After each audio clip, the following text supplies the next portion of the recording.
Magic. It might seem like a cool idea to be bestowed with the powers of a sorcerer. I mean, you see Harry Potter on the big screen waving his wand around until stuff comes out of it and think, damn, I wish I could do that. But did you know that magic is actually Satan in disguise?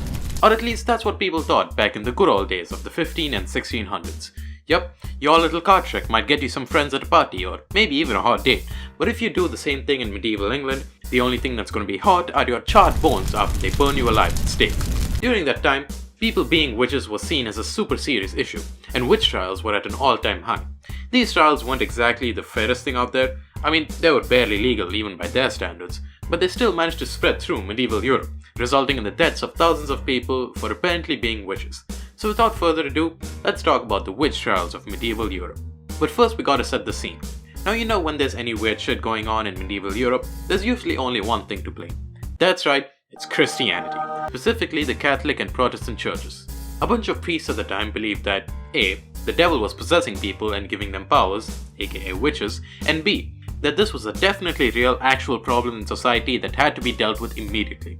Now the church might have been pretty weird back then, but this was apparently too extreme even for them.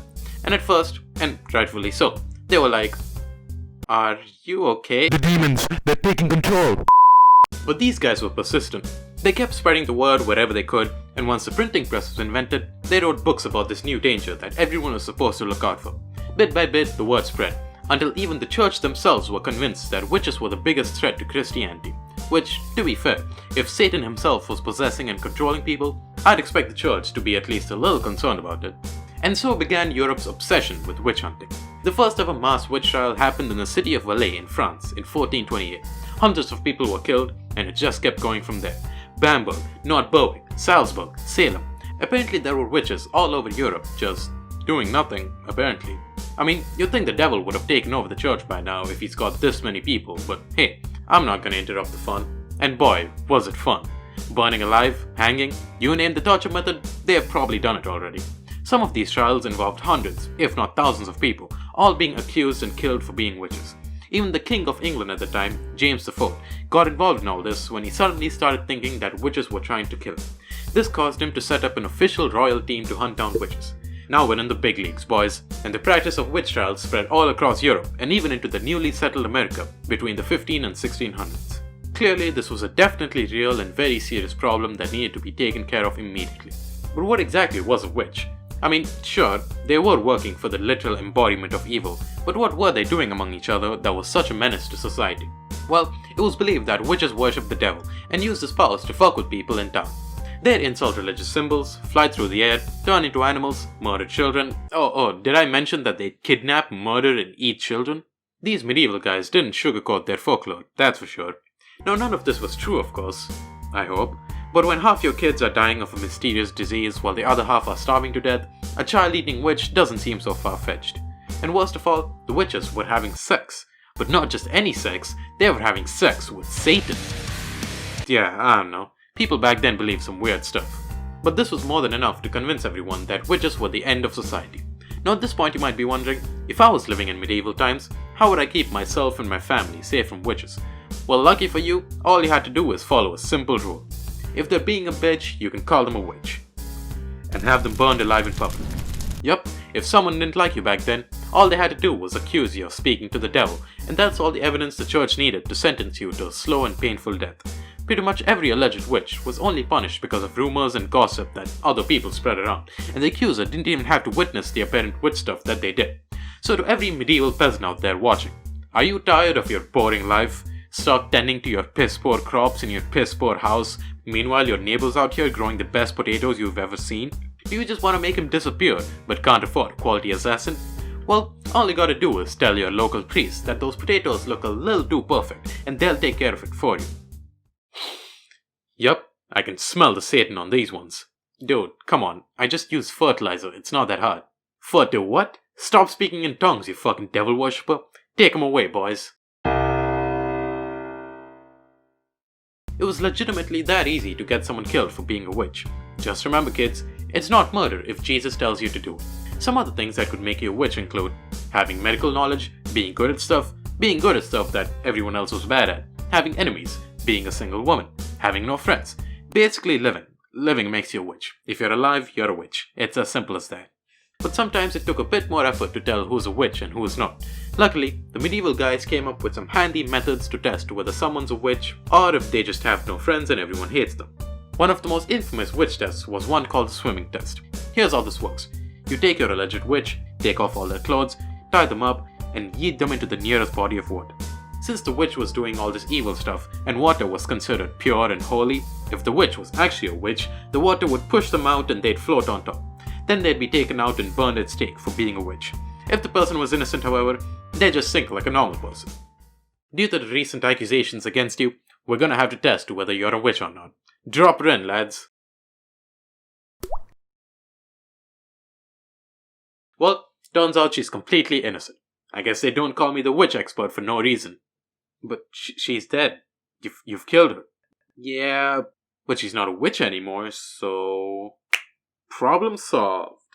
Even if you were completely innocent, there was still a very good chance that you would just drown and die anyway, cause, well, they were throwing you into a lake while naked and tied up. What else did you think was gonna happen? Unsurprisingly, it wasn't long before this practice was banned in many countries, but by that point, this test had been used on a bunch of people across Europe. Now the next test was a lot less brutal, but still pretty ineffective. This was the prayer test. The logic was that, since witches were so evil, they would physically not be able to read the Bible out loud, cause I guess all it takes to defeat the physical manifestation of evil is... what? Whatever, it made sense to those guys. So the alleged witch was made to read out parts of the Bible in public without any mistakes to make sure that they weren't a witch. Now at first, this doesn't seem too bad, at least compared to the last one. I mean, the Bible isn't exactly the most interesting book out there, but I'll take that any day over being tied up and fucking drowning. But the thing about medieval times is that not everyone knew how to read properly. Plus, they were supposed to do this in public while everyone stares down at them trying to find even the slightest mistake in their words. Unsurprisingly, a lot of people were accused of being witches just because they mispronounced something because they were scared or nervous. But we're not done yet. Even if you did manage to read the entire passage flawlessly with perfect pronunciation, they could just say that the devil was helping you, kill you anyway. Yeah, I'm pretty sure they just wanted an excuse to kill people, but as I said, it's not murder if Jesus tells you to do it. The next supposed test was just straight up bullying. I mean, all the tests are just bullying, but this one's just being me. It was believed that witches had a distinctive mark somewhere on their bodies that they would get after making deals with Satan. In this test, the alleged witch would be stripped in public, a lot of stripping going on, but whatever, and carefully inspected to see if they had this mark of the devil. Now nobody exactly knows what this mark is supposed to look like. Apparently it could be of any size, shape or color. They couldn't be less specific even if they tried. So it was pretty easy for the examiners to find something that could very well be the mark of the devil. What's this suspicious looking shape right here? That's a birthmark. I've had it for 30 years now. That's what they all say, witch. And what about all these dots on your face, huh? Dude, I have acne, okay? You don't have to bring it up. You seem to have an answer for everything, don't you?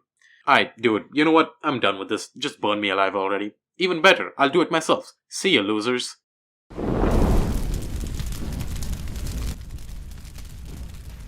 My work here is done. As you can tell, this test was pretty hard to get out of, unless you had perfect skin in the 1600s, which is like having a stable job in today's economy. But if they somehow managed to find nothing on your body to blame on Satan, you still weren't in the clear. Another belief said that these marks on the witch's body couldn't bleed and felt no pain. So obviously, the logical solution would be to try to find these marks by repeatedly stabbing the person with needles until they found a place that didn't bleed. Yeah, they were really desperate to find anything that could prove that someone's a witch, to the point where professional pricker was an actual high-paying job that people had, where they would go from town to town with specialized needles to perform their services. So basically, all their tests were just torture methods in disguise to try to get as many confessions as possible.